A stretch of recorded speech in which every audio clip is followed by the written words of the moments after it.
اللہ تبارک و تعالی اس دنیا کے اندر بہت سارے لوگوں کو منصب اور مقام عطا فرماتا ہے۔ بہت سارے لوگ ایسے ہوتے ہیں جنہیں اللہ تبارک و تعالی زندگی میں بڑے بڑے مواقع عطا کرتا ہے۔ وہ چاہیں تو اس موقع سے اپنے ذاتی مفادات حاصل کریں اور چاہیں تو ان اچھے مواقع کو ملت کی، مذہب کی، قوم کی خدمت کے لیے وقف کر دیں۔ کچھ لوگ ایسے ہوتے ہیں کہ جو کسی مقصد کے حصول کی طرف سفر تو کر رہے ہوتے ہیں، لیکن اس کے پیچھے زیادہ تر ان کے ذاتی مفادات کار فرما ہوتے ہیں اور وہ اپنے دنیاوی مقاصد کے لیے، اپنے اور اپنے خاندان کے دنیاوی فوائد کے لیے کوشش کر رہے ہوتے ہیں۔ ایسے لوگ بھی محدود رہ جاتے ہیں، ان کی سوچ بھی محدود رہ جاتی ہے اور کئی دفعہ کچھ تھوڑی دیر کے لیے ان کے نام ابھرتے ہیں اور پھر ہمیشہ کے لیے دب جاتے ہیں۔ کچھ لوگ ایسے ہوتے ہیں جو زندگی کے اندر اللہ کے لیے، اللہ تعالیٰ کی رضا کے لیے، رسول پاک صلی اللہ تعالی علیہ وسلم کی خوشنودی حاصل کرنے کے لیے، دین کی، ملت کی، ملک کی سربلندی کے لیے آگے آنا چاہتے ہیں۔ میرا رب کریم قرآن مجید سورہ حج میں ارشاد فرماتا ہے کہ الذین ان مکناہم فی الارض، کچھ لوگ ایسے ہیں کہ اگر ہم انہیں زمین میں اقتدار دیں، زمین میں اگر ہم انہیں قابو دیں تو وہ کیا کریں گے؟ اقاموا الصلاۃ وآتوا الزکوٰۃ، وہ نماز قائم کریں گے، زکوٰۃ ادا کریں گے، وامروا بالمعروف، نیکی کا حکم دیں گے، ونہوا عن المنکر، اور لوگوں کو بری باتوں سے منع کریں گے۔ وہ دینی، فکری، اصلاحی انقلاب برپا کر دیں گے، نماز کو عام کریں گے، زکوٰۃ کو عام کریں گے، بھلائی کا حکم دیں گے اور برائی سے منع کریں گے۔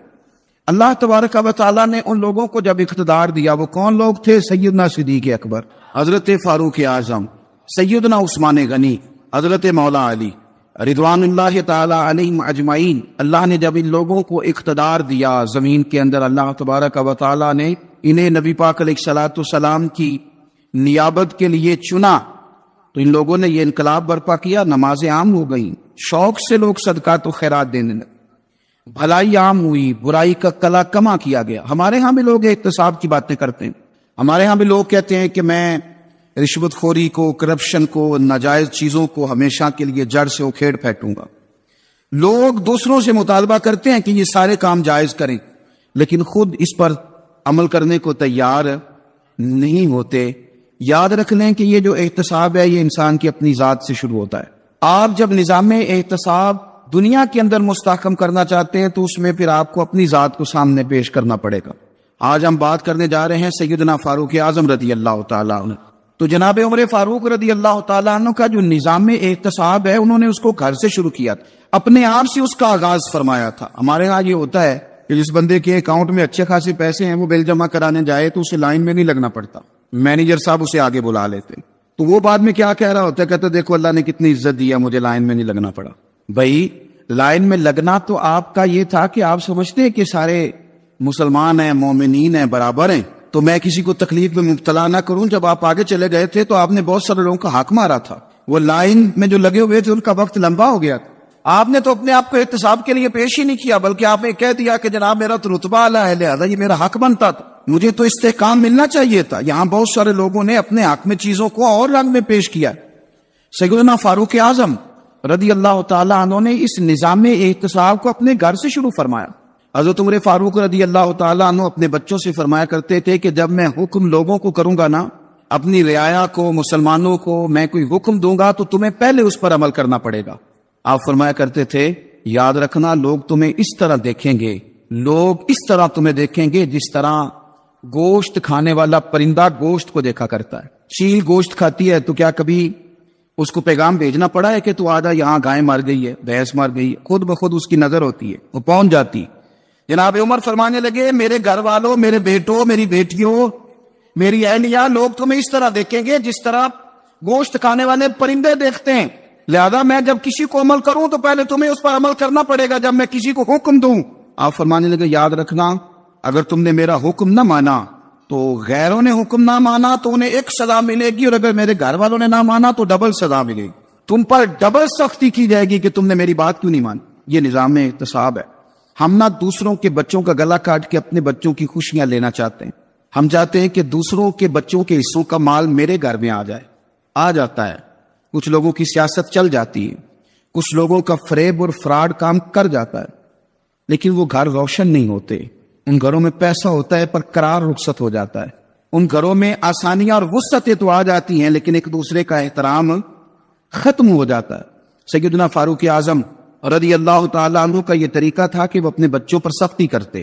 آپ ہمارے ملک میں یہ نظام ہے، موجودہ حکمران ہو جو ان سے پچھلے، بچے سب کے ملک سے باہر رہتے ہیں، یہاں رہتے ہیں تو محلات میں، باہر جاتے ہیں تو بڑی بڑی آسائشوں میں۔ ان کے بچوں کے لیے قانون بھی الگ سے ہیں، قاعدے بھی الگ سے ہیں، اور ہمارے ملک کے اندر تو ایک باقاعدہ پروٹوکول کا سسٹم ہے، اس سسٹم سے گزر کر بڑے بڑے لوگ چلنا پسند کرتے ہیں۔ ہمارے زمانے میں بھی کچھ چیزیں سرکاری ہوتی ہیں خالص، لیکن عجیب نظام ہے نا، ہر چیز کا کرایہ بڑھ جاتا ہے، سرکاری دکان کا نہیں بڑھتا۔ باقی دکانیں 5-6 سال کے لیے ملتی ہیں، سرکاری دکان پہ آپ قبضہ کرنا چاہیں تو پورے 100 سال کے لیے مل جاتی، چونکہ یہ عام عوام کی پراپرٹی ہے تو اس کے ساتھ جو مرضی کو سلوک کرے۔ ایک سرکاری چراگاہ تھی جس کے اندر جانور چرا کرتے تھے، ہمارے یہاں بھی پنجاب میں کچھ جگہیں ہوتی ہیں تو ہم لوگ کہتے ہیں شام لاٹ ہے، سرکاری چراگاہ میں جانور چرا کرتے تھے۔ حضرت عمر فاروق رضی اللہ تعالیٰ عنہ کے صاحبزادے سیدنا عبداللہ ابن عمر رضی اللہ تعالیٰ عنہ نے بھی ایک اونٹ خرید لیا، تو سب لوگوں کے جانور سرکاری چراگاہ میں چرتے تھے، آپ نے بھی اپنا جانور وہاں چرنے کے لیے کھانے پینے کے لیے چھوڑ دیا۔ وہ جب اونٹ آیا تو پتلا تھا، کچھ دنوں کے بعد وہ فربا ہو گیا، طاقتور ہو گیا، موٹا تازہ ہو گیا۔ حضرت سیدنا عبداللہ ابن عمر رضی اللہ تعالیٰ عنہ نے بیچا تو وہ ڈبل قیمت سے بھی زیادہ کا بکا، کیونکہ پہلے دبلا پتلا تھا، اب موٹا تازہ فربا ہو گیا۔ حضرت سیدنا فاروق اعظم رضی اللہ تعالیٰ عنہ کو پتا چلا تو بلایا، فرمایا پتر اونٹ بیچ دیا ہے؟ ابا جی بیچ دیا ہے۔ فرمایا کتنے کا خریدا تھا؟ اتنے کا۔ بیچا کتنے کا؟ ڈبل قیمت بتائی۔ فرمایا اس طرح کر کے اصل رکھ لے اور جو اوپر ملی ہے مجھے دے دے۔ حضور آپ نے کیا کرنی ہے؟ فرمایا میں سرکاری خزانے میں جمع کروں گا۔ حضور کیوں؟ فرمایا اس لیے کہ تیرا اونٹ سرکاری جگہ پہ چرا کرتا تھا، وہ گھاس سرکاری جگہ سے کھاتا تھا۔ حضور سب کے کھاتے؟ حضرت عبداللہ ابن عمر کہنے لگے سب کے کھاتے ہیں۔ آپ فرمانے لگے تو سب میں شامل نہیں ہے، تو امیر المومنین کا بیٹا ہے، تجھے میں یہ حق نہیں دے سکتا، تیرے اوپر تھوڑی سختی زیادہ کی جائے گی، تجھے یہ حق نہیں ملے گا۔ تو اپنے اونٹ کو چونکہ سرکاری چراگاہ میں چرایا کرتا تھا، لہذا تجھے وہ جو اصل رقم یہاں جمع کرانی پڑے گی۔ ہمارے تو بچے پہلی بات تو یہ ہے کہ بات ہی نہیں سنتے، یہ سب کے بچوں کی بات کر رہا ہوں، ٹیچر کے بچے ہوں، سیٹ کے بچے ہوں، پیر کے بچے ہوں، امام صاحب کے بچے ہوں، کسی کے بچے ہوں، پہلے تو سنتے نہیں۔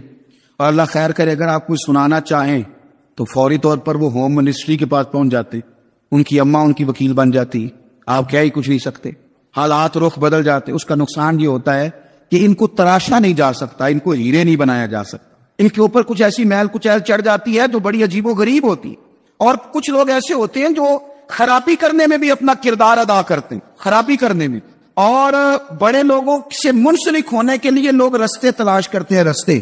میں چونکہ چیزوں کا مطالعہ کرنے کا بڑا شوقین ہوں، تو میری والدہ داخل تھی کئی سال پہلے ہسپتال میں، تو مجھے اس ہسپتال میں کچھ دن رہنا پڑا، ایک پرائیویٹ ہاسپٹل تھا، تو اس میں انہوں نے جگہ جگہ لکھ کے لگایا تھا ملازمین کو بخشیش نہ دیں، ہم ان کو بڑی اچھی معقول تنخواہ دیتے ہیں، سیلری بڑی عمدہ ہے، تو لوگ بخشیش نہ دیں۔ میں نے جو مینجمنٹ کے لوگ تھے ہاسپٹل کی، ان میں سے ایک سے میں نے کہا کہ اگر کوئی بندہ اپنی خوشی سے دینا چاہے تو آپ نے بڑا موٹا لکھ کے لگایا برائے مہربانی ان کو بخشیش نہ دیں۔ اس نے بڑی قیمت، سادہ آدمی تھا پر میری بڑی اس نے مجھے بات بتائی، مجھے نفع ہوا۔ کہنے لگے مولوی صاحب جب کچھ امیر لوگ اسپتال میں مریض لے کے آتے ہیں تو وہ صفائی والے کو پہلے 500 روپیہ دکھا لیتے ہیں آتے ہی، پھر وہ جیسی آواز دیتے ہیں صفائی والے فٹافٹ اندر آتے ہیں، ان کا کمرہ صاف کرتے ہیں۔ تو سارے تو بیچارے اتنے مالدار نہیں ہوتے کہ آتے ہی پہلے کام والے کو 500 دیں۔ پھر نقصان کیا ہوتا ہے کہ یہ جن کی ذمہ داری ہے بہت ساری ڈیوٹیاں کرنے کی، یہ ڈیوٹی نہیں کرتے، یہ پلٹ پلٹ کے ان کی طرف دیکھتے ہیں جن کے گھر سے سالن صحیح آتا ہے، ادھر ان کی توجہ زیادہ ہو جاتی ہے، جو نوٹ ان کو زیادہ دکھاتے ہیں، جو پھل لے کے آتے ہیں تو آدھا ان کو دیتے ہیں۔ تو ہم یہ کہتے ہیں یہ کام ہی نہ کرو، یہ اپنی تنخواہ پہ کام کریں تاکہ ہر آنے والے کا درد سمجھیں، ہر ایک کو یکساں یہ سروسز فراہم کریں۔ تو ہم یہ کام کرتے ہیں، ہم ایم پی اے کے اور کسی سے ہمارا تعلق نہ بنے تو ہم جناب اس کے ڈرائیور سے ہی تعلق بنا لیتے ہیں، ہم وہ جو آپریٹ کرنے والا ہوتا ہے ٹیلی فون اسی سے بڑا تعلق بناتے ہیں، اس کو مٹھائی کا ڈبہ جلدی پہنچا دیتے ہیں۔ تو اسی طرح سے بڑے لوگوں کی اولادوں کو بگاڑا جاتا ہے۔ حضرت عاصم بن عمر رضی اللہ تعالیٰ عنہ، یہ سیدنا فاروق اعظم کے بیٹے تھے، مصر گئے تو لوگوں کو پتا چلا حضرت عمر کے بیٹے آئے، لوگوں نے تحفے دیے، بڑی بڑی چیزیں آپ کو دی، حضرت عمر کا بیٹا ہے، بڑے گفٹ دیے۔ تو صاحبزادے واپس آئے تو ان کے پاس بڑے تحائف تھے، سیدنا عمر فاروق رضی اللہ تعالیٰ عنہ نے دیکھا تو فرمایا ادھر لانا تحفے، کہا بڑی لوگوں نے مجھے دیے ہیں، فرمایا تو نے کیوں بتایا تھا کہ میں امیر المومنین کا بیٹا ہوں؟ کہا حضور ان کو ویسے ہی پتا چل گیا۔ فرمانے لگے پتر یہ تحفے تمہیں اس لیے ملے ہیں کہ تم امیر کے بیٹے ہو، یہ تحفے تمہارا حق نہیں، چونکہ تمہیں اس کرسی کی وجہ سے ملے ہیں اور یہ کرسی مسلمانوں کی ہے، لہذا یہ حق بھی مسلمانوں کا ہی ہے، یہ لا سارے مال غنیمت میں جمع کیے جائیں۔ آپ اپنے گھر سے جب احتساب شروع کرتے ہیں، اپنے گھر سے، اور یہ یاد رکھیں یہ جو لوگ آتے ہیں آپ کے بچوں کو نوازنے کے لیے، یہ انہیں خراب کرتے ہیں، بگاڑ پیدا کرتے ہیں، یہ عجیب و غریب سی چیزوں میں مبتلا کر دیتے ہیں، بچوں کا نقصان ہوتا ہے کل کلام۔ پھر جو شاپر اچھا لے کے آئے، پیر صاحب کے بچے ذرا اس سے پیار سے ملتے ہیں، نقصان ہو جاتا ہے، یہ دستے نگر ہو جاتے ہیں، یہ لوگوں کی طرف جیتے ہیں، دوسروں پہ ڈیپینڈ کرنے لگتے ہیں۔ حضرت ابو موسیٰ اشعری رضی اللہ تعالیٰ عنہ نے پہلے تو ایک قلین بڑا سونا تھا، تو آپ نے حضرت عمر کے گھر بھیج دیا کہ چلو ان کے گھر میں ان کی اہلیہ بچھا لیں گی، کہیں سے تحفہ آیا۔ پھر وہ جس کمرے میں مال غنیمت اور خزانہ رکھا جاتا تھا اس کی صفائی کر رہے تھے، تو ایک دینار مل گیا، تو وہ دینار بچے سارے جا رہے تھے، تو ان میں سے حضرت عمر کے ایک بیٹے کو چھوٹے کو بلایا اور بلا کے کہا پتر یہ دینار لے لو۔ حضرت عمر نے دیکھا کہ بیٹے کے ہاتھ میں دینار بھی ہے اور گھر میں قالین بھی ہے، ایک موقع پہ وہ قالین گیا، ایک موقع پر بچے کو ایک دینار دیا، تو حضرت عمر اپنی اہلیہ سے پوچھنے لگے یہ کہاں سے آیا قالین؟ کہا جناب ابو موسیٰ اشعری رضی اللہ تعالیٰ عنہ نے بھیجا ہے۔ بیٹے سے پوچھا دینار کہاں سے آیا؟ کہا مجھے انہوں نے دیا ہے۔ آپ نے وہ دینار بھی لیا اور قالین بھی لیا اور اس کو لپیٹا اور جناب ابو موسیٰ اشعری کو بلایا، اور اتنے سخت ناراض تھے، فرمانے لگے ابو موسیٰ اشعری سے کہنا میرے پاس پیدل آئے، گھوڑے پہ نہ آئے۔ اور جب آئے حضرت ابو موسیٰ اشعری تو جناب عمر اتنے ناراض ہوئے کہ وہ قالین لپیٹ کر تو ان کے سر پہ مار دیا، فرمانے لگے پکڑو اپنا دینار، تمہیں پورے مدینے میں میرے بیٹے کے علاوہ کوئی اور نہیں ملے گا جسے تم خراب کر سکو، میرا پتر ہی ملا تھا بگاڑنے کی، کس نے اجازت دی تم میرے بیٹے کو دینار دو؟ کیوں لائے تم میرے گھر میں قالین؟ حضرت عمر فاروق رضی اللہ تعالیٰ عنہ فرمانے لگے میں زمین پہ سونے کا عادی ہوں، زمین چٹیل بھی ہو تو رب کا بندہ بن کے سوتا ہوں تو اللہ مجھے آرام اور سکون کی نیند عطا فرما دیتا ہے، مجھے تمہارے مخملوں کی اور قالینوں کی ضرورت نہیں ہے۔ احتساب یہاں سے شروع ہوتا ہے بھائی، یاز ہم نہ اپنے گھر میں بیٹھ کے مایوس باتیں کرتے ہیں، اور فلانے کے بچے کہاں پہنچ گئے، فلانے کے بعد بڑا پیسہ آ گیا، میں کچے مکان میں رہوں، میں یہ کروں، دیکھو مجھے نہیں سوری۔ یہ تو آپ مایوسی والی باتیں کر رہے ہیں، یہ تو آپ کمزور باتیں کر رہے ہیں، یہ تو اس طرح کی باتیں تو ہارے ہوئے لوگ کرتے ہیں۔ اس طرح کا لب و لہجہ تو ان لوگوں کا ہوتا ہے جو احساس کمتری کا شکار ہوتے ہیں۔ یہ آپ نے کس طرح کا لب و لہجہ، اور اپنے بچوں کو آپ بھکاری بنا رہے ہیں تاکہ دوسروں کو دیکھ کے تو مایوس ہو جائے؟ اٹھ باندھ کمر کیوں ڈرتا ہے، پھر دیکھو خدا کیا کرتا ہے۔ آپ کا جو احساس ہے وہ اتنا خوبصورت ہو، آپ کے لہجے کے اندر اس قدر ٹھہراؤ ہو، آپ کو اطمینان آ چکا ہو، اور آپ کے بچے کبھی بھی کمپیریزن نہ کریں اپنا کسی کے ساتھ، کبھی بھی انہیں کرنے نہ دیں۔ آپ وہ کبھی یہ بات نہ کریں کہ فلانے زیادہ اچھا کھاتے پیتے ہیں تو ہم کدھر ہے، کرنے نہ دیں۔ انہیں بتائیں کہ بیٹا اپنی مٹی پہ چلنے کا سلیقہ سیکھو، سنگ مرمر پہ چلو گے تو پھسل جاؤ گے۔ ان کو بتائے کہ جو تمہارے پاس ہے یہ خدا کا عطیہ ہے، اسی پر تم نے قناعت کرنی کبھی بھی۔ حضرت زید بن حارثہ سے نبی پاک صلی اللہ علیہ وسلم کو بڑا پیار تھا، پھر ان کے بیٹے حضور کے غلام زادے حضرت اسامہ بن زید کے ساتھ بھی حضور بڑا پیار کرتے، لیکن یہ تو مسلمہ حقیقت ہے نا کہ عظمت اور شان تو سیدنا فاروق اعظم کی زیادہ ہے۔ امت کا اتفاق ہے کہ نبیوں کے بعد سب سے بڑا درجہ جناب صدیق اکبر کا، اور پھر اللہ نے مقام عطا کیا حضرت فاروق اعظم کو۔ یہ بڑے لوگ تھے۔ ایک دفعہ مال تقسیم ہو رہا تھا تو حضرت عمر رضی اللہ تعالیٰ عنہ نے حضرت اسامہ بن زید کو 4000 دینار دیے اور اپنے بیٹے عبداللہ ابن عمر کو 3000 دینار دیے۔ تو حضرت عبداللہ ابن عمر گھر جا کے کہنے لگے ابا جی اسامہ میں وہ کون سی خوبی ہے جو میرے اندر نہیں، اور اسامہ کے باپ میں وہ کون سی خوبی ہے جو آپ کے اندر نہیں؟ تو حضرت عمر کی عاجزی دیکھیے، حالانکہ بالاتفاق دنیا جانتی ہے کہ جناب عمر فاروق رضی اللہ تعالیٰ عنہ افضل ہیں، پھر بھی پتہ اپنے بیٹے سے کیا کہتے ہیں؟ فرماتے ہیں وہ سن یار وہ خدمت گزار ہیں نبی پاک کے، وہ بھی حضور کے گھر میں ڈیوٹی کرتے، نوکری کرتے، اور ان کے بیٹے بھی حضور کی نوکری کرتے، یہ خدمت گزار ہیں۔ فرمانے لگے اگر تو نے پوچھ لیا تو سن، پھر میری تو رائے یہ ہے کہ تیرے سے زیادہ اسامہ بن زید حضور کی نظر میں پیارے، اور اسامہ کا باپ تیرے باپ سے زیادہ نبی پاک کا پیارا ہے۔ کوئی کمپیریزن کرنے نہیں دیا، بچوں کو کسی ایسی جگہ کھڑے ہونے نہیں دیا، فرمایا یہ وجہ ہے، یہ انداز ہے کہ تو زیادہ پیارا ہے۔ حضرت عمر فاروق رضی اللہ تعالیٰ عنہ پسند نہیں کرتے تھے، ذرا برابر بھی پسند نہیں کرتے تھے کہ کوئی شخص اور مال آتا تو اپنے رشتہ داروں کو نوازنے سے بچتے۔ مال غنیمت آتا ہے نا، ہمارے ہاں تو اللہ خیر کرے جب کوئی بندہ کونسلر بنتا ہے، چیئرمین بنتا ہے، تو ٹھیکہ کس کو دیتا ہے؟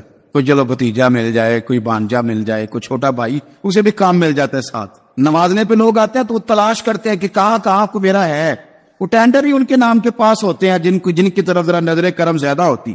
حضرت عمر فاروق مال تقسیم کر رہے تھے تو بیٹی آگے کہنے لگی ابا جی رشتہ داروں کا بھی حق ہوتا ہے، آپ سب کو دیتے ہیں, آپ کے اپنے آپ کے قریب ہی نہیں آتے. تو حضرت عمر فاروق نے کیا لفظ کہے, کیا حقیقت ہے, کیا حسن ہے. فرمانے لگے پتر یہ مال تیرے باپ کا نہیں مسلمانوں کا ہے. جب تیرے باپ کا ذاتی مال ہوگا تو اپنے رشتہ داروں کو دے گا, یہ مسلمانوں کا مال ہے, یہ اسی حساب سے تقسیم ہوگا جو عدل کا حساب ہے, جو ترازو ٹھیک ہے. فرمایا تو مجھے یہ مشورہ نہ دے, یہ مسلمانوں کا مال. یہاں سے نظام احتساب شروع ہوتا ہے, یہاں سے انسان آگے بڑھتا ہے, اور پھر کوئی تکلف نہیں کسی پر حضرت عمر کا, تو چھوٹا ہے یا بڑا ہے.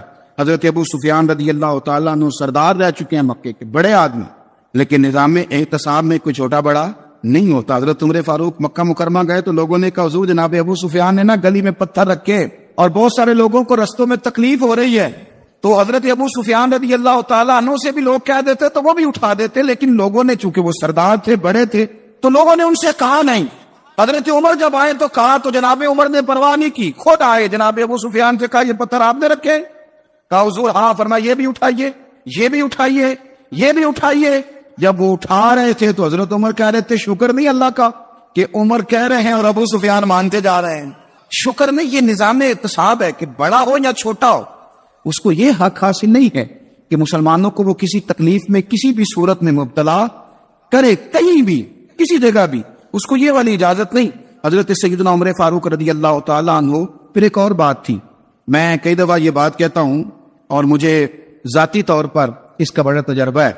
کچھ لوگ نا خوشامد پسند ہو جاتے, بڑی عمدہ تعریف کرتے ہیں, اوئے ہوئے ہو پول باندھتے ہیں پورے, آپ کے پاس آئیں گے تو کہیں گے جناب آپ سے زیادہ اچھا بندہ ہی کوئی نہیں.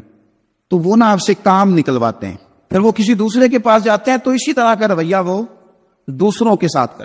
یہ عام لوگوں میں بھی مرض ہوتا ہے, عام لوگوں میں. اور بادشاہ وہ بندہ اگر, پھر تو اس کا دل کرتا ہے میں اگر بادشاہ سلامت تو دو چار بندے دیہڑی پہ رکھ لوں پر میری تعریف ضرور کریں. پابندی ہوتی ہے, لوگ یہ کام بڑے شوق سے کرتے ہیں. اور شیخ سعدی فرمایا کرتے تھے لکڑی کو گھن کھا جاتی ہے اور بڑے لوگوں کو خوشامد کھا جاتی ہے خوشامد. حضرت عمر فاروق رضی اللہ تعالیٰ عنہ اس معاملے میں بھی بڑے مضبوط تھے. ویسے مجھے اور آپ کو اچھا کون لگتا ہے, ہماری غلطیاں بتانے والا. ہمارے اسلاف فرمایا کرتے تھے اپنے دشمنوں کی باتوں پر بھی غور رکھو, تمہارے دشمن تمہیں نکھار دیتے ہیں, تمہارے اندر جو کوتاہیاں ہوتی ہیں وہ تمہیں پتہ چل جاتی ہیں کہ یہاں یہاں یہاں یہاں میری اصلاح ہو رہی, ان پر غور کرو وہ کیا کہتے ہیں. حضرت عمر فاروق کی تعریف کی ایک بندے نے, کمال تعریف کی. اس کا خیال تھا کہ رزلٹ بڑا شاندار آئے گا, بادشاہ کی تعریف ہوتی تھی تو پھر تھیلی جاتی تھی اشرفیوں کی, کمال رزلٹ آئے گا. تو حضرت عمر جب وہ پوری کر چکا نا بات تو فرمانے لگے تو خود بھی ہلاک ہوا اور مجھے بھی ہلاک ہی کر دیا ہے, خود بھی تباہ ہوا ہے مجھے بھی تباہ کر دیا. کس طرح کی باتیں کر رہے. ایک بندہ اور آیا اور اس نے آ کے کہا کہ پوری امت میں سب سے افضل ہے فاروق اعظم آپ ہی ہیں. تو حضرت عمر فاروق فرمانے لگے تجھے تیری ماں روئے, ابو بکر تجھ سے بھی افضل تھے, تیرے باپ سے بھی افضل تھے, اور صدیق اکبر مجھ سے بھی افضل ہے اور میرے باپ سے بھی افضل ہے. یہ تو کس طرح کی بات کر رہا ہے.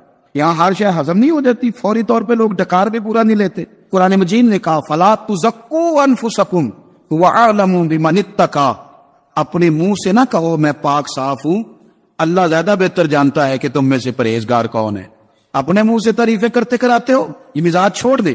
حضرت عمر رضی اللہ تعالیٰ عنہ پسند نہیں کرتے. ایک آدمی نہ چلتا تھا وہاں تو بڑا متکبرانہ چال کے ساتھ چلتا, حضرت عمر نے دیکھا, یہاں تک احتساب فرماتے, زمین پہ زور زور سے پیر پٹکتا, چال بڑی اس کی متکبرانہ, لوگ بڑے پریشان ہوتے. حضرت عمر نے ایک دن سمجھایا, باز نہیں آیا, اگلے دن پہ درہ نکال لیا, لگائے 4 درے, فرمایا آج کے بعد نہ چلنا اس طرح مدینے میں پیر پٹک پٹک کے.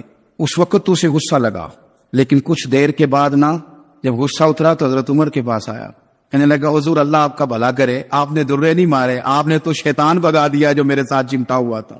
چمٹا ہوا شیطان آپ نے مجھ سے بھگا دیا ہے. یاد رکھیں مسند امام احمد بن حنبل میں حدیث ہے, اللہ کے پیارے رسول صلی اللہ علیہ وسلم فرماتے ہیں جو دنیا میں متکبرانہ چال کے ساتھ چلتا ہے نا, قیامت کے دن وہ اللہ سے اس حال میں ملے گا کہ رب اس سے ناراض ہوگا. متکبرانہ چال سے نہیں چلیں گے. تو حضرت فاروق اعظم رضی اللہ تعالیٰ عنہ کا یہ طریقہ تھا کہ آپ خیال کرتے, اور پتہ کس طرح کا آپ کا مزاج تھا, فرماتے تھے تقسیم کرو, دوسروں کا بھی خیال رکھو. جس طرح بندہ دیوانہ وار نہیں لوگوں کا خیال رکھتا کہ بندہ بگڑے کوئی نہ, دیوانہ وار. کچھ لوگ تبلیغ کرتے ہیں رسمی, اور کچھ لوگ ایسے ہوتے ہیں جو لوگوں کی اصلاح میں دیوانے ہو جاتے. ان کی خواہش ہوتی ہے یہاں بھی بندہ ٹھیک ہو جائے, یہاں بھی بندہ ٹھیک ہو جائے, یہاں بھی بندہ ٹھیک. کچھ لوگ کڑی نگرانی کرتے ہیں کہ انسان بگڑنے نہ پائے. حضرت عمر فاروق رضی اللہ تعالیٰ عنہ نا گوشت والی دکان کے پیچھے جا کے بیٹھ گئے کئی دنوں تک. وہ کہنے لگا حضور یہاں کیا ہے؟ فرمایا تو اپنا کام کرنا، گوشت والی دکان پہ بیٹھے کام کر اپنا، نگرانی کرنے لگے حضرت عمر۔ پھر آپ نے نا وہ بندے پکڑ لیے، کون؟ جو 2 دن مسلسل گوشت خریدنے آئے، پکڑ کے کھڑا کر لیا۔ فرمایا تو کل بھی گوشت لینے آیا تھا؟ حضور ہاں۔ فرمایا آج پھر کھائے گا؟ حضور جی۔ تو آپ فرمانے لگے کیا تیرے محلے سے غربت ختم ہو گئی ہے؟ تیرے رشتہ دار سارے پیٹ بھر کے کھاتے ہیں، تو 2 دن گوشت لینے آتا ہے؟ فرمایا آج کے بعد مسلسل گوشت لینے آیا تو درے سے ماروں گا، خبردار یہ کام نہ کرنا۔ یہاں تک نظام احتساب کا جب خیال رکھا جائے پھر حالات بگڑا نہیں کرتے، پھر وہ قابو میں رہا کرتے۔ حضرت عمر فاروق رضی اللہ تعالیٰ عنہ اس ترتیب کے ساتھ اصلاح کرتے، اس ترتیب کے ساتھ۔ سیدنا فاروق اعظم رضی اللہ تعالیٰ عنہ کی ایک بات آخر میں عرض کرنی ہے، وہ میں بھی اپنے اوپر لاگو کروں، آپ بھی غور کریں۔ حضرت عمر فاروق رضی اللہ تعالیٰ عنہ نے نا خط لکھا حضرت ابو موسیٰ اشعری کو۔ آپ فرمانے لگے یاد رکھنا جو گورنر، جو امیر اپنے رب کریم کی فرما برداری کرتا رہتا ہے نا، اس کی رعایا بھی اس کی فرما برداری کرتی ہے۔ اور جو لوگ اپنے رب کریم کی فرما برداری چھوڑ دیتے ہیں، پھر جنہوں نے ان کی فرما برداری کرنی ہوتی ہے وہ ان کی فرما برداری چھوڑ دیتے۔ آپ نے سپہ سالاروں کو خط لکھے تھے، فوج کے جو جرنیل تھے، کمانڈو تھے، ان کو خط لکھے تھے۔ فرمایا جو سپاہی نماز نہیں پڑھتا اسے فوج سے نکال دو، اور ساتھ لکھا تھا یاد رکھو جو رب کا وفادار نہیں وہ ہمارا کیسے ہو سکتا ہے، نکال دو ان لوگوں کو، فوج سے الگ کر دو۔ ہم آج جو بے پناہ پریشان ہیں، ہمارے بچے بات نہیں مانتے، شاگرد بات نہیں مانتے، ہم شکوے کرتے ہیں، بے ادبی بڑھ گئی۔ ادب کے ساتھ میں گزارش کروں گا بڑوں کی بارگاہوں میں، جو میری طرح کے بڑے بنے ہوئے ہیں، بزرگوں سے نہیں بات کرتا، ان سے میں کہوں گا کہ ہمیں ایک دفعہ اپنے اوپر بھی تو غور کر لینا چاہیے۔ کہیں ایسا تو نہیں ہے کہ ہم جب تک اللہ تعالیٰ کے فرما بردار تھے، جب تک ہم تقوی کے معیار پر تھے، ہماری بات ماننے والے ہماری بات مان رہے تھے، کہیں ایسا تو نہیں کہ ہم اس معیار سے ہل گئے ہیں، تب جو ہمارے فرما بردار تھے وہاں سے ہل گئے۔ حضرت عمر رضی اللہ تعالیٰ عنہ فرمایا کرتے تھے کہ لوگوں کو عجب میں مبتلا نہیں ہونا چاہیے، خود پسندی کا جو ماحول ہوتا ہے اس سے لوگوں کو ہمیشہ نکلنا چاہیے۔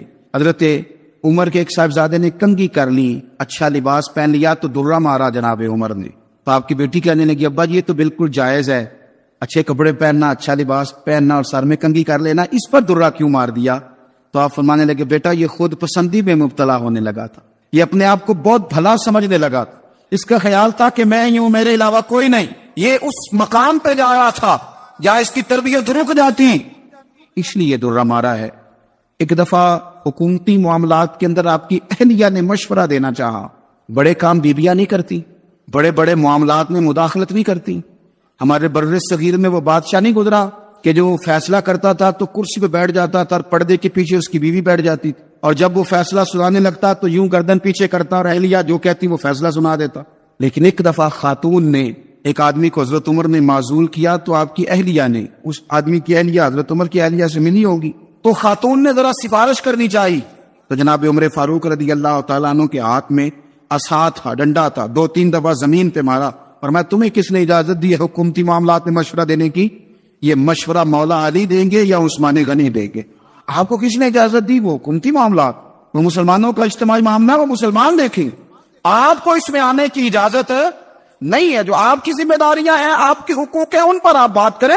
تو بھائی نظام میں احتساب اپنی ذات سے شروع کریں۔ ہماری اولادیں، ہمارے بچے، وہ باہر سے انہوں نے زیادہ اثر نہیں لیا، ہم نے انہیں بتایا کہ ہم بڑے غریب ہیں، ہم بڑے مجبور ہیں، ہم تو بڑے کمزور ہیں، ہماری تو سنتا کوئی نہیں، یہ تو امیروں کا ملک ہے، اس میں تو فلانے کو اہمیت حاصل ہے۔ ان باتوں نے ہمارے بچوں کو کمزور کیا ہے، ان باتوں نے ہمارے بچوں کے دلوں میں احساس کمزوری پیدا کیا۔ آپ ان کو جینا سکھائیں، آپ ان لوگوں کو بتلائیں کہ رب کریم نے جو تمہارے لیے بہتر سمجھا وہ تمہیں اپنے فضل سے بڑا عطا فرمایا ہے۔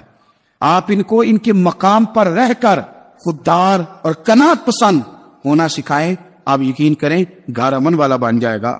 بچے اگر بھنا ہوا گوشت کھا رہے ہوں اور پھر بھی لاڑی رہے ہوں کہ مسالہ میری مرضی کا نہیں، سٹائل میری مرضی کا نہیں، ٹیسٹ میری مرضی کا نہیں، یہ والا گوشت میں نے نہیں کھانا، یہ اس طرح کر کے بھنا ہوتا تو پھر میں نے کھانا تھا، وہ زیادہ خوفناک صورتحال ہو جاتی ہے۔ لیکن اگر ابا جی، اماں جی، گھر والے کھیتوں میں کام کر رہے ہوں اور بچے اچار کے ساتھ روٹی لے کے جائے اور بننے پہ بیٹھ کے، پھٹے پہ بیٹھ کے وہ پھر کھانا شروع کریں، اور جب وہ اچار آئے اور وہ ایک دوسرے کو کہیں کہ آج تو 2 کلے ہو گئے میرے کام کے، اس دفعہ تو دیکھنا ہماری فصل کتنی شاندار ہوگی، ایک دوسرے کو دیکھ دیکھ کے وہ ہنسی اور مسکرائے اور ان کی باتوں میں لذت ہو اور پھر وہ کہیں کہ آم بڑے اچھے مل گئے تو دیکھو اچار کتنا سونا آ گیا ہے، دیکھو یہ کہ کس قدر زیادہ اچھا ٹیسٹ ہے، تیل بھی بڑا اچھا ہے، گل بھی بڑے وقت پہ گیا ہے. آپ یقین کریں یوں لگتا ہے کہ کائنات کی سب سے بہترین روٹی یہ لوگ کھا رہے ہیں. یہ سوچ حضرت عمر نے ہمیں دی ہے. حضرت عمر کا بیٹا مصر گیا، وہاں سے کمائی کر کے لایا، تجارت کرنے گیا، لاکھوں کا مال. کون سا باپ ہے دنیا میں جس کا بیٹا باپ سے پیسے لے کے آئے تو ابا تفصیل پوچھے کہ بیٹا کہاں سے کمائے، کہاں سے لایا، کتنے ملے، کیوں آئے؟ کون سا باپ تفصیل پوچھتا ہے؟ ابا تو کہتا لا صحیح اور تعریفیں کرتا ہے میرا بیٹا بڑی کمائی کرتا ہے. کبھی پوچھا ہے اس سے کہ ڈیوٹی صحیح دیتا ہے کہ نہیں؟ کبھی پوچھا ہے کہ تو ایمانداری کی روزی لاتا ہے کہ حرام کی کماتا ہے؟ یہ باپ کی ذمہ داری ہے، یہ اماں کی ذمہ داری ہے. پھر کہتا ہے بیماری کیسے آ گئی، پریشانی کیسے آ گئی؟ تو نے کبھی سوال کیا اپنی اولاد سے؟ حضرت عمر فاروق رضی اللہ تعالیٰ عنہ کا بیٹا مصر سے پیسے کما کے لایا تو جناب عمر نے بلایا، فرمایا بیٹے اتنی تو تیرے پاس راس ہی نہیں تھی، تھوڑے سے تو پیسے لے کے گیا تھا، اتنی کمائی کیسے ہو گئی؟ اتنے تو پیسے نہیں تھے صاحب، کہاں سے کمائی لائے؟ اس نے کہا ابا جی وہ جو میرے چچا ہے نا مصر کے گورنر، آپ کے دوست، انہوں نے میری مدد کی ہے. فرمایا جتنے لوگ گئے تھے سب کی ہے مدد اس نے؟ کہا نہیں صرف میرے کی. فرمایا تیرے کیوں کی؟ کہا حضور آپ کے دوست ہے. فرمایا چپ کر، حضور انہوں نے مجھے اتنے پیسے دیے، میں نے کاروبار میں ڈالے تو نفع آیا تو میں ان کی رقم دے کے. فرمایا خاموش ہو جا، باقی جتنے لوگ گئے تھے سب کی مدد کی اس نے؟ کہا نہیں حضور صرف میری کی. فرمایا اس نے تیری مدد نہیں کی، اس نے خلیفہ کے بیٹے کی مدد کی، اس لیے کہ وہ خلیفہ کو اپنے حق میں نرم کر سکے. فرمایا آدھا مال تیرا ہے، آدھا مال غنیمت کا ہے، مال خزانہ کا ہے، مسلمانوں کا ہے، اس لیے کہ تو جو وہاں سے مال کما کے لایا ہے وہ اپنے باپ کے خلیفہ ہونے کی وجہ سے کما کے لایا ہے، لہذا رکھ ادھر. یا کہتے ہیں کدھر سے آیا، کیسے آیا، کون سا حساب دے، کیا کرے؟ او بھائی حضرت عمر رضی اللہ تعالیٰ عنہ کا اپنی اولاد کے بارے میں یہ رنگ ہے. ایک جنگ سے نا خوشبو آئی، خوشبو بڑی مہنگی ہوتی تھی، عرب میں خوشبو آج بھی بڑی مہنگی ہے، وہ زیادہ استعمال کرتے. میری باتوں کی سمجھ آ رہی ہے میرے بھائی میں؟ بڑی مہنگی خوشبو تھی. جب وہ خوشبو آئی تو حضرت عمر نے کہا، گھر میں پہلے پہنچی حضرت عمر کے، چونکہ زیادہ عورتیں استعمال کرتی تھی گھر کے اندر خوشبو، مرد بھی لگاتے. حضرت عمر نے اپنی بیوی سے کہا، آپ کی زوجہ تو تھی وہ بڑی خوشبو کو پسند کرتی. حضرت عمر نے اپنی زوجہ سے کہا کہ خوشبو لاؤ، میں نے ایک عورت کی ڈیوٹی لگائی ہے، وہ خوشبو تول کے نا تو حصہ برابر صحابہ میں بانٹ دے گی. تو آپ کی زوجہ کہنے لگی کسی بیوی کی ڈیوٹی لگانے کی کیا ضرورت تھی، میں جو موجود تھی میں بانٹ دیتی ہوں تول کے حصہ برابر. آپ نے فرمایا نہیں تو رہنے دے، فلانی بیوی بانٹے گی. حضور میں نے بھی بانٹنی ہے، میرے پہ کچھ حق ہے؟ آپ نے فرمایا نہیں تو تفصیل نہ پوچھ، تو خوشبو دے دے، کوئی اور بانٹے گی. کہا تو نے کھانا پینا؟ کہنے لگی نہیں مجھے بھی آج آپ کو بتانا ہی پڑے گا کہ کوئی جو بانٹ سکتی ہے تو میں کیوں نہیں بانٹ سکتی؟ زوجہ کہتی عمر نے بات کی تو میری چیخیں نکل گئیں. حضرت عمر فرمانے لگے جب تو خوشبو بانٹے گی نا تیرے ہاتھوں کو بھی لگے گی، تیرے دوپٹوں کو بھی لگ جائے گی. اگر رب کریم نے مجھ سے سوال پوچھا کہ عمر خوشبو تو مسلمانوں کی تھی، تیری بیوی کے دوپٹے کو کیوں لگ گئی، تو میں اللہ کے حضور کیا جواب دوں گا؟ اگر اللہ نے یہ سوال کیا کہ تیری بیوی نے کیوں لگائی، وہ تو حصہ تھا مسلمانوں کا، تو تو نے تیری بیوی نے کیوں لگائی؟ تو فرمایا میں نہیں چاہتا کہ اللہ کے حضور مجھے اور تجھے باز پرس ہو، لہذا کسی اور کو بانٹنے دے. زوجہ روئی اور تڑپ کے کہنے لگی عمر مجھے لگتا ہے صبح قیامت بھی تیری بیوی ہونے کی وجہ سے اللہ مجھے جنت عطا فرما دے گا، تیری زوجہ ہونے کی برکت سے. بھائی یہ معیار رکھا، خدا کی قسم ایسا شخص تاریخ میں دوبارہ نہیں آیا. اتنا بڑا آدمی، اتنا بڑا شخص، اتنا بڑا آدمی، اور پھر رنگ یہ ہے کہ عمر 22 لاکھ مربع میل کا حکمران، اور کھجور کے درخت کے نیچے مٹی کا ڈیلا لے کے سو گئے ہیں، پرواہ کوئی نہیں، کوئی مسئلہ ہی نہیں. 2 غلام ساتھ بیٹھے، ایک روٹی حضرت عمر نے گھر سے منگوائی، تھوڑا سا سرکہ، تو غلام کہنے لگے ہم نے بھی کھانی ہے. فرمایا کوئی حرج نہیں، روٹی کوئی پیٹ بھر کے کھانا ضروری تو نہیں، 3 حصوں میں بانٹ لیتے. ایک آدمی آیا ہوا تھا مصر کا رہنے والا ملنے کے لیے، اس نے پوچھا عمر کدھر ہے، تو کہا وہ ادھر جاؤ مسجد میں بیٹھے ہوں گے. اور واپس آیا تو کہنے لگا وہاں تو 3 غلام بیٹھے، ایک روٹی بانٹ کے کھا رہے ہیں، لگتا ہے کئی دنوں سے روٹی نہیں ملی. کہا 3 غلام تو کوئی نہیں، وہاں 2 ہی تھے، تیسرے تو امیر المومنین تھے. اس نے کہا نہیں 3 غلام ہیں، کپڑے بھی ایک طرح کے پہنے ہوئے، بلکہ 2 کے تو پھر صحیح ہے، تیسرے کے تو زیادہ مارے ہیں، کپڑے بھی ایک طرح کے، کھانا پینا بھی ایک طرح کا، اور ان کا نشست برخاست بھی ایک طرح کی ہے، لہذا کوئی فرق نہیں. حضرت ابو ہریرہ کہتے ہیں میں لے کے آیا، اور جناب عمر کو جب میں نے کچی زمین میں تامت سمیٹ بیٹھے دیکھا تو میں رو پڑا. میں نے اس مصر سے آنے والے کو کہا تو اس کے جلوے دے، اگر اس کی ذات میں اتنا حسن ہے تو محمد عربی کا مقام کیا ہوگا؟ مقام غور. 10 محرم کو لوگ دیگے پکائیں گے نا، ہم بھی پکائیں گے انشاءاللہ، یہاں بھی پروگرام ہوگا. تو 10 محرم کو جو دیگ پک رہی ہے تو ایسا نہیں ہو سکتا کہ 1 محرم کو حضرت عمر کے نام کی بھی کوئی پک جائے. اگر امام حسن حسین کے نام کی دیگیں پکے تو جو امام حسن حسین کے سے پیار کرنے والے ہیں، جو امام حسن حسین سے ہم لوگوں نے بھی عجیب رٹا اپنایا ہے نا، ہم لوگ بات کا ایک پہلو دیکھتے ہیں دوسرا نہیں دیکھتے. حضرت امام حسن اور حسین کو بھی نبی پاک نے شہید کہا اور جناب عمر کو بھی رسول اللہ نے خود شہید فرمایا. فرمایا شہید ہے، خود فرمایا اپنی زبان سے کہ یہ شہید ہے، خود میرا عمر شہید ہے. تو ان کے نام کی دیگ نہیں پکنی چاہیے، اس طرف نہیں ہماری توجہ ہونی چاہیے. اور اہل بیت نبوی، یہ بات میں پہلے بھی کرتا ہوں، آج پھر کرنا ضروری سمجھتا ہوں. اہل بیت کا پیار سن لو کان کھول کے. اہل بیت کا پیار اگر ہمیں کسی نے سکھایا ہے تو سیدنا عمر فاروق نے سکھایا ہے. اہل بیت نبوت کی محبت اگر کسی نے سکھائی ہے تو کس نے سکھائی ہے؟ بول کے بتائیے. حضرت عمر نے. اہل بیت کا پیار ہمیں حضرت عمر نے بول کر کے سکھایا ہے. بھائی یاد رکھے، کسی کی طاقت نہیں تھی دم مارنے کی حضرت عمر کے سامنے، طاقت ہی نہیں تھی. کیسر و کسرا کانپ جاتے تھے، جرأت ہی نہیں کرتے تھے حضرت. اور ہمارے تو تعلقات بڑے ہیں نا غیروں سے. حضرت ابو موسیٰ اشعری رضی اللہ تعالیٰ عنہ فرماتے ہیں میرا منشی عیسائی تھا، وہ کاتب کہتے تھے وہ لوگ، میرا حساب کتاب عیسائی تھا. تو فرماتے ایک دن میں نے وہ سارا حساب کتاب لین دین کے حضرت عمر کو دکھایا تو فرمانے لگے جس میں لکھے ہیں اس کو بلاؤ. کہنے لگے ضرور مسجد نہیں آ سکتا. کیوں نہیں آ سکتا؟ کہنے لگے وہ عیسائی ہے. کہتے حضرت عمر جلال میں آ گئے. آپ فرمانے لگے جنہیں رب دور کرتا ہے تم کیوں قریب کرتے ہو؟ یعنی اللہ دور کرتا ہے. فرمایا تم غیروں کو اگر عہدے دو گے تو اپنوں کا کیا بنے گا؟ اگر تم غیروں کو عہدے دو گے تو اپنوں کا. ہم نے غیروں کو عہدے دیے تو دیکھا نا اپنے کس طرح کاٹے جا رہے ہیں. غیروں کو جو عہدے دے دیے جرانے سارے غیروں سے. روز دعویٰ ہوتا ہے چین ہمارا سجن ہے، چین ہمارا دوست ہے. او بھائی دوست ہے تو اس سے کہو نا کہ برما تو تمہاری ایک چھوٹی سی ریاست ہے، چین کے بغیر تو وہ سانس بھی نہیں لے سکتا. اس کو کہو نا اس حکومت پہ دباؤ ڈالے. لیکن ہم لوگوں نے غیروں کو عہدے دیے تو اپنے پس گئے. حضرت عمر کہتے تھے ذمہ کا ہم ادب کریں گے، ذمہ کافر کا ہم، ایسا کافر جو مسلمان ریاست کو قبول کرے، بدامنی نہ پھیلائے. ایک آدمی کو آپ نے دیکھا آنکھوں سے نابینا ہے اور بھیک مانگ رہا ہے تو حضرت عمر کو نظر آ گیا. فرمایا کون ہو؟ اس نے کہا میں یہودی ہوں. فرمایا بھیک کیوں مانگتی ہو؟ کہا جب تک تندرست تھا مسلمانوں کو جزیہ دیتا تھا، بوڑھا ہو گیا ہوں کیا کروں. حضرت عمر نے گھوڑے کی پشت پہ بٹھایا کافر کو، گھوڑے کی پشت پہ بٹھایا اور بٹھا کے مدینے لائے. حضرت علی شیر خدا وزیر خزانہ تھے. فرمایا علی اس کا وظیفہ جاری کرو.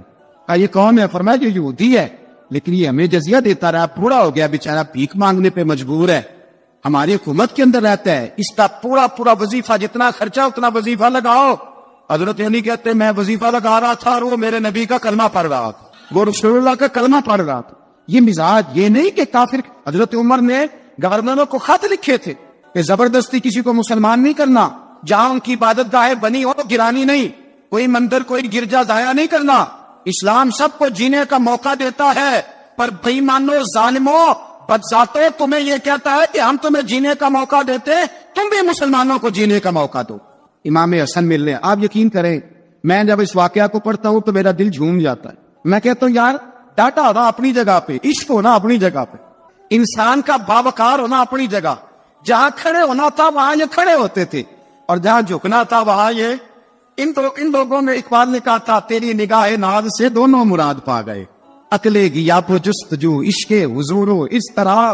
جہاں اگر آیا ہے سامنے کیسر و کسرا تو عمر جیسا دلیر کوئی نہیں، اگر سامنے آیا ایران کا بادشاہ تو سب تگڑا کوئی نہیں، اگر آیا ہے سامنے غسان کا بادشاہ تو عمر جیسا عادل کوئی نہیں. لیکن اگر علی کا بیٹا آیا ہے، اگر فاطمہ کے لال پارے آئے ہیں تو پھر فاروق اعظم سے جیسا محب کوئی نہیں، پھر ان سے جیسا پیار کرنے والا کوئی نہیں.